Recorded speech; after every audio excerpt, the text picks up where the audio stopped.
गुलमर्ग की ग्रीनरी सब खत्म कर दी गई है, जबकि टूरिस्ट यहाँ पर खाली ग्रीनरी देखने के लिए आ रही थी, न कि कोई बिल्डिंग देखने के लिए आ रहे थे, कोई बड़े होटल देखने के लिए आ रहे थे, जिस पर हम लोगों को पूरा हमारा रोज़गार छीन गया, क्योंकि हमारा रोज़गार इसी से मुतासिर हुआ। क्या लग रहा है अगर गुलमर्ग की इस ग्रीनरी को नुकसान पहुंचाया जा रहा है, यहाँ पर बड़ी बड़ी बिल्डिंग्स बनाई जा रही है जबकि यहाँ पर बैन है कंस्ट्रक्शन को, तो क्यों एडमिनिस्ट्रेशन खामोश यहाँ पर बैठी है? ये ऊपर वाला ही जानता है कि एडमिनिस्ट्रेशन यहाँ पर क्यों खामोश है। अदरवाइज हमारे इस बेरोजगारी की वजह से हमारे बच्चे भी अब मुतासर हो रहे हैं, क्योंकि हमारे बच्चे पढ़ रहे थे, हमारा खाली इतना ही गुजारा था कि हम घोड़ा चला रहे थे या यहाँ पर मजदूरी का दिन कर रहे थे।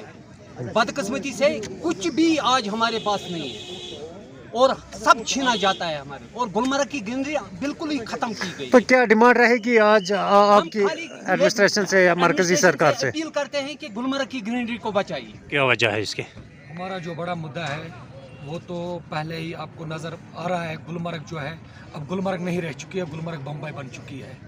गुलमर्ग और बम्बई में कोई फ़र्क नहीं है। आप ट्रांसपोर्ट के लिहाज से देखिए, पूरी गुलमर्ग इस वक्त पोल्यूशन गेम बन चुकी है। हमारी यहाँ पे first entry and second entry थी, जो बड़े बैनर थे वहाँ पे GDA के मुलाजम थे जो ट्रांसपोर्ट को पार्किंग में रखने की इजाज़त उनके पास था। फर्स्ट एंट्री है सेकंड एंट्री है, ये दोनों बंद रहेंगे। ट्रांसपोर्ट के लिए कोई इजाज़त अंदर नहीं है ग्रीन बेल्ट में। लेकिन इस साल ऑर्डर निकाला है CO साहब ने कुछ दिन पहले, ट्रांसपोर्ट दोनों जो बैनर है हटा दिए गए हैं, कोई मुलाजिम वगैरह वहाँ पे नहीं है। तो आकर हम लोग बहुत ही सफ़र कर रहे हैं कुछ दिनों से। लेकिन बदकिस्मत से ये है कि गुलमर्ग को बम्बई बनाया गया है। ना गुलमर्ग अब घोड़ों के काबिल है, ना स्टेक होल्डर के काबिल है, ना किसी के काबिल है। जो टंगमर्ग और डिस्ट्रिक्ट बारामूला के लोग हैं पूरे सफ़र कर रहे हैं इस वक्त, करीबन 50,000 लोग हैं जिनके पास रजिस्ट्रेशन है JK टूरिज़म की।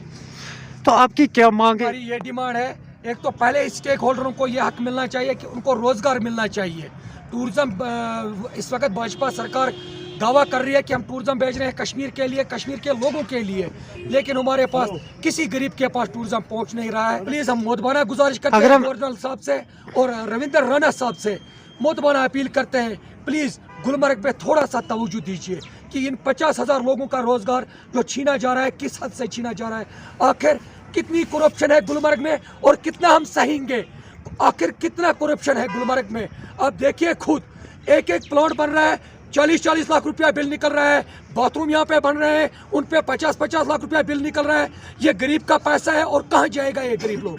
आखिर इस पे तवज्जो दीजिए। हम रविंद्र राणा साहब से मोदबाना अपील करते हैं कि गुलमर्ग को बचा लीजिए प्लीज़। ये डिस्ट्रिक्ट बारामूला के लोग हैं, इसमें 7 कॉन्स्टिट्यूंसी काम करती है, 7 MLA यहाँ से निकलते हैं गुलमर्ग से, लेकिन कोई भी MLA ऐसा नहीं है जिसने गुलमर्ग के लिए काम किया है।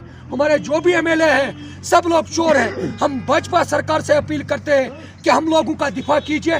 20 लाख लोगों का जो डिस्ट्रिक्ट बारामूला के लोग हैं उनका दिफा कीजिए। हमारा रोजगार खाली टूरिज्म है, लेकिन बदकिस्मत से हमारे लिए टूरिज्म नहीं है। गुलमर्ग में पहले ही कंस्ट्रक्शन में बैन थी, लेकिन आज देखिए गुलमर्ग को बम्बई बनाया दिया है होटलों से। होटल इतने बन चुके हैं कि कहने की बात ही नहीं है। ग्रीनरी तो फिनिश है और फॉरेस्ट डिपार्टमेंट देखिए वो भी फिनिश है। कुछ दिन पहले बूटा पथरी में परमिशन कोई भी नहीं था गाड़ियों के लिए, वाइल्ड लाइफ का एरिया था। वाइल्ड लाइफ वालों ने बोला कि यहाँ पे हमारे जंगली जानवर है वो भाग जाएंगे, पोल्यूशन हो जाएगा, लेकिन बदकिस्मती से ये कहना पड़ता है वाइल्ड लाइफ वालों ने कोई अपनी मीटिंग की जंगलात में, उसमें उन्होंने मीटिंग की, बूटा पथरी को ओपन कर दिया। किसी स्टेक होल्डर से ये नहीं पूछा जब बूटा पथरी में ट्रांसपोर्ट जाने की इजाज़त है तो स्टैंड किस लिए है? तो इन स्टेक होल्डरों का कुछ ना कुछ बंदोबस्त तो करना ही पड़ेगा। इनको रोटी के बदले रोटी मिलनी चाहिए। Welcome to the fraternity of DPS. DPS Baramulla opens its admissions. You are welcome to enjoy a global identity for you. DPS is the world leader in the field of school education. Join us for a global identity. Join us to develop modern yet conventional personalities. Join us to become leaders in different walks of human life. DPS is special because we have a child-centric approach to studies. We are the most sensitive, responsive and responsible CBSE school.